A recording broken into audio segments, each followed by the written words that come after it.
fa. Da gidan ku. Ka san kane da ana fata ya turo mun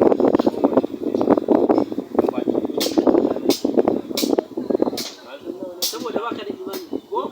wa iya can yana fama yana shan wahala ya turo ma ajar kuɗi ka dauka barayi za a yi ka ce waya barayi za a yi ko nake nan ko ta da muraka kai baka da hankali yanzu yadda ake bahari yan matan kuɗi lallata su ake a killace su kuɗi mai yawa ka je ka sayo yan matan ma sai da haka ka bari kawai dan uwana ne yayi ba abin da za a yi zumi na gidana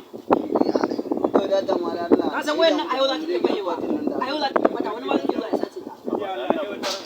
kana mamaki da hankali rana dauka ba za ta fashe ba ba za ta fashe ba za ta fashe shikenan a 70,000 ha ba da Allah wannan wayar 70,000 ba za ta fashe ba idan ma sai da ta zan yi na san ba zai kwanto ba da ba ko a duk ko 69 aka ba ai na kwashi ba zai baka 69 wannan wayar ni na dai sayan ta ma bata kunna sai ta naira 10,000 ba ka je ka sai waya naira 70,000 amma to kai an taka min waya oke ba ka taba ma sai mu ba nan ba kai ka je ka sai wannan wayar ba kawai Allah ba kawai da dai an kama ne ba dai duk da haka nan kun gatarinka ya fushe ka wani abu haka ne amma haka zai ma dai haka ne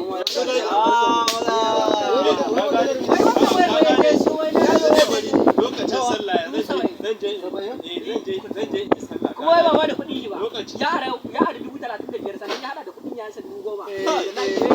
gari ba ba kana ba da musabi Allah ba wani wannan wai so nake yi wannan wayar abu kadan da kake mai wannan kana yin ruku da kai kenan ka bari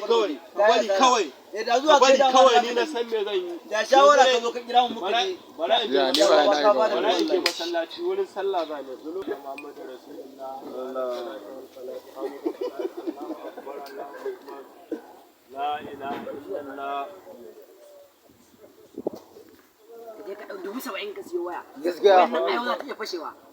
ayo wayan nan za ta iya bata sinima yanzu wannan wayan ta ci sikirin shikenan ta tafi ko 500 ba za a ce ta da ma mu gallace yi to ko da zuwa ma ya bi mu da yan 2,000 ko shikenan ta ba da mu ba da gura uba ta ci sikirin kace me wai gura uba ta ci sikirin inna lillahi wa inna ilaihi raji'un gura uban nan kai ta ci sikirin gura uban nan kai